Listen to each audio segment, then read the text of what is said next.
One night, a man and woman are seen dancing through an open glass window. It should be a heartwarming movie scene. However, the problem is, she passed away many years ago. The other part is that she's not even his real wife. In truth, her real family is going to be absolutely horrified to find out where she's been all this time. So, who is this old man with the stolen corpse?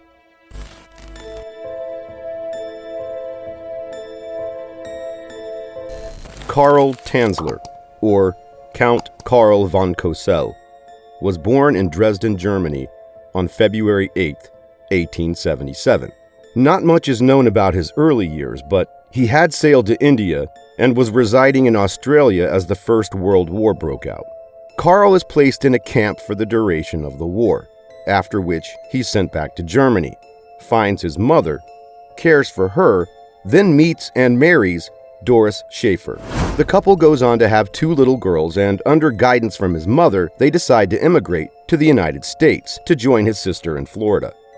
The family settles in, and Karl begins his work as a radiology technologist at the Marina Hospital in Key West, Florida. It turns out that Karl had a fascination with the paranormal and psychic world. During his childhood, Karl was said to have been visited by the dead in his dreams. One particular visit was from an ancestor, Countess Anna Constantia von Cosel. He spoke of Countess Anna revealing to him a true love that would enter his life, a dark-haired, exotic woman. Fast forward a few years, and one day while going about his daily work at the hospital in Florida, a young Cuban female with her mother entered the waiting room. It only took one glance at her beautiful features, and Karl was struck by love, and it was instant. His whole body knew this was the woman from his dreams. His vision had finally come true. Her name was Maria Elena Milagro de Hoyos, the daughter of a local cigar maker and wife to Isaac Mesa. The young couple had recently moved to Florida after suffering a miscarriage. They were simply looking for a fresh start and had moved to be near her family. Elena was known around Key West as a local beauty, so it was easy to see why Karl fell for her. The reason she walked into his life was because she was very ill. Elena had a sickness that would not go away.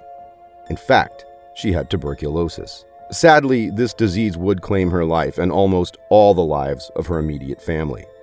But 50-year-old Karl was not about to lose the love of his life. They had just met. Needing to be a part of her life, Karl claimed he could cure her. With his own special type of medical knowledge, he would go on to do anything for her, which meant a variety of medicines, x-rays, and other unsuccessful treatments. He even went so far as to take special electrical equipment to the home of Elena, her husband Isaac, and the rest of the De Hoyo family. During these visits, Karl would go on to express his love and adoration for Elena. He showered her in gifts, including jewels and clothing. There has been absolutely no confirmation that she shared Karl's feelings. Can you imagine your doctor constantly confessing his love for you as you're fighting for your life? At the end of the day, Elena was a very sick young woman, dying quietly at home. She finally passed away on October 25, 1931, at the age of just 22 years old. After Elena had passed, Karl helped out the family with the cost of the funeral, going so far as to arrange a grand mausoleum for Elena in the Key West Cemetery. Her gravesite was now Karl's hang every night. After work, he would travel to her mausoleum, and he was convinced that she would visit him in spirit. He would serenade her in Spanish songs, and it was during these moments that Elena would tell Karl to take her home. It was not until April 1933, after 2 years of nightly visits and talking with her spirit, did he finally sneak in and remove her body using a toy wagon. Once home, Karl embarked upon a craft project like no other. He had to recreate Elena. It was said he used piano wire, a variety of rags, plaster of Paris, wigs, beautiful clothing including gloves and shoes, plus a dose or two of perfume and disinfectant. Karl was then able to bring Elena back to some semblance of life. From this day forward, Carl and Elena lived as husband and wife. In his twisted yet sane mindset, Carl was extremely happy. He was now finally with his exotic love, for what he thought would be the rest of his life. For 7 years, Carl and Elena lived a semi-normal life. Carl worked, then came home, and enjoyed the company of his partner. However, in October of 1940, the news reached Elena's sister that Carl had been seen dancing with her unalive sister in his living room. Horrified by this news, she immediately called the police, and Carl was arrested and detained. Since this was such a bizarre crime, he was naturally subjected to psychiatric exams, but was found competent to take the stand. He was charged with wantonly and maliciously destroying a grave and removing a body without authorization. In a strange twist, due to the time frame of the crime, he was released due to the statute of limitations. As if the De Hoyo family had not already endured enough, Elena's corpse was then put on display at the Dean Lopez Funeral Home, where up to 6,800 people went to view her body.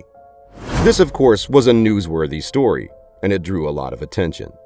Many thought of Carl in a sympathetic way, that he was some hopeless romantic, maybe a bit eccentric, but at the end of the day, was a man in love.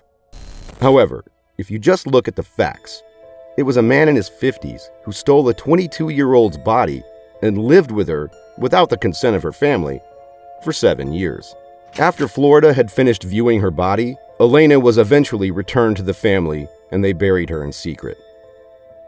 Apparently, Carl, knowing no shame, asked the family if he could have her back. You can only imagine what her family's response would have been. Carl went on to live out the rest of his days quite well. He wrote an autobiography and was still surprisingly supported by his wife Doris. He even went on to become a U.S. citizen in the 1950s. Crafty Carl had never forgotten his true love. Although he no longer had access to her body, he had created another life-sized effigy of Elena using her death mask. It was said when they found his body at the age of 75, Elena's effigy was next to him. What a tale of obsession and love, taken too far. Thanks for watching. We'll see you next time.